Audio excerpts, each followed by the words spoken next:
Cette scène chaotique sur le tarmac de l'aéroport de Kaboul a fait le tour du monde.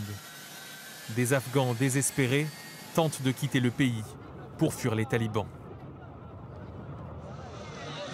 L'organisation fondamentaliste a progressé rapidement dans le pays et s'est emparée de Kaboul le 15 août. La prise de la capitale a eu lieu après le retrait des forces étrangères d'Afghanistan, à la suite d'un accord entre les États-Unis et les talibans. 20 ans avant, les forces américaines les avaient chassés du pouvoir. C'était en 2001. Après 20 ans de guerre, le président Joe Biden a annoncé la fin de la présence américaine. C'était en avril.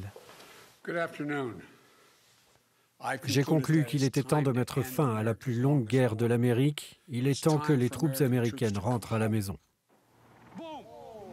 Les États-Unis réagissaient aux attentats du 11 septembre 2001 à New York et Washington, qui avaient fait près de 3000 morts. Les autorités ont désigné le groupe militant islamiste Al-Qaïda et son chef Oussama Ben Laden comme responsables. Ben Laden étant en Afghanistan, les États-Unis y sont intervenus militairement. Les talibans ont été chassés du pouvoir, Washington s'est engagé à soutenir la démocratie et à éliminer la menace terroriste. Le conflit a tué des dizaines de milliers de personnes et en a déplacé des millions. En termes de victimes, ce sont les Afghans qui ont payé le plus lourd tribut. En août 2021, les évacuations militaires ont pris fin. Environ 120 000 Afghans ont été évacués par avion. Mais des milliers d'entre eux, qui ont mis leur vie en danger pour travailler avec les alliés de l'OTAN, sont restés sur place, à la merci des représailles des talibans.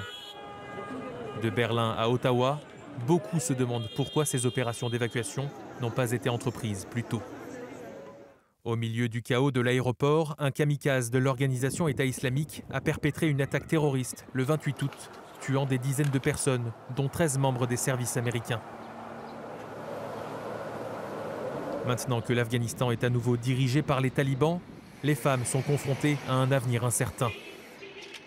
Les filles ne peuvent par exemple pas se rendre dans les établissements d'enseignement secondaire. Selon un récent rapport des Nations Unies, le fait de priver les femmes de travail plongera le pays dans une crise économique catastrophique.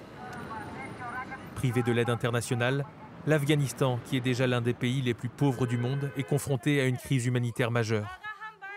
En cet hiver rigoureux, 55% de la population est menacée par la famine. Les talibans insistent pour avoir le contrôle de l'aide, ce qui dissuade de nombreux donateurs. Les victimes de cette impasse sont une fois de plus les Afghans.